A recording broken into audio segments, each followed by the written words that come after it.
Thank you, Mr. Chairman. I want to talk about what you probably thought I would talk about today is the MEK. The last time you were here and you testified before my subcommittee and the chairwoman, Eliana Ross-Layton subcommittee, I made the statement that there would probably be more attacks on Camp Liberty. And unfortunately, I was correct. Camp Liberty was attacked again. 4 people killed, 7 injured. 1 young man lost both of his legs. Since 2009, there have been 7 attacks on Camp Liberty or Camp Ashraf. During that time, 19 times members of the State Department have testified. Most of those, or many of those, were about Camp Liberty, in addition to other things. And all those attacks, to my knowledge as of today, not one person has been captured or charged with any of those killings. Not one. And they're still on the loose. As I alluded to in my testimony, I personally believe that the Maliki government is in cahoots with the Iranian government to let Camp Liberty, Camp Ashraf, be subject to attacks. These last attacks, my understanding, were rockets came in that were 3 meters long, 40 of them.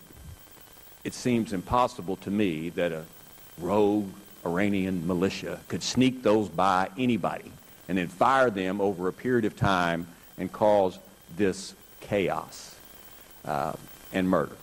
And I bring this up for several reasons. One, it hadn't been resolved. But this has become very personal to people who live in my district. I represent people who are Iranian Americans. They know these people that are being killed. They are family. They are friends. And they come and they visit and they tell us, it's happened again, Judge Poe, with tears in their eyes. So it's become personal. Many of those people are sitting behind you and they come up here wanting help. That's all they want, is the United States has, said that we promised them. They just want their loved ones safe. Safe first from the constant attacks by I believe the Iraqi and the Iranians working together. But long term, they want to leave. They want to be in a safe country. Now, when you visited, and I commend you for going to visit the camp, did you see these, what look like graves, but they are really what these are used for?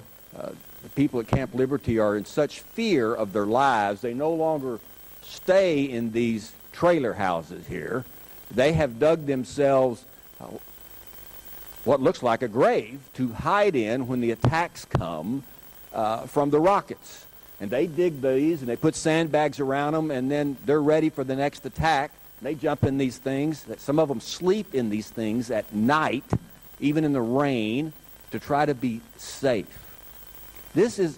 It seems to me this is a fairly tragic situation when people live like this in fear of where they are, whether it's the Iraqis, whether it's the Iranians, or both. Did you see any of this when you were there? These, what they use as now foxholes to hide in from the rockets? I didn't see that particular lane, but I saw some of the bunkers at the camp. Well, I'm sure you'll see it on your next visit. But now this is what they have resorted to for their own safety. I think that is an international human rights concern. It should be. The T-walls, you mentioned T-walls are coming. I understand they hadn't gotten any T-walls today. 17,000 of them were removed in a short period of time. Now they're wanting to put them back in slowly. It's a safety hazard. They just want these T-walls to be safe. They ought to move them in now. The other concern that I wanted to mention is the resettlement issue.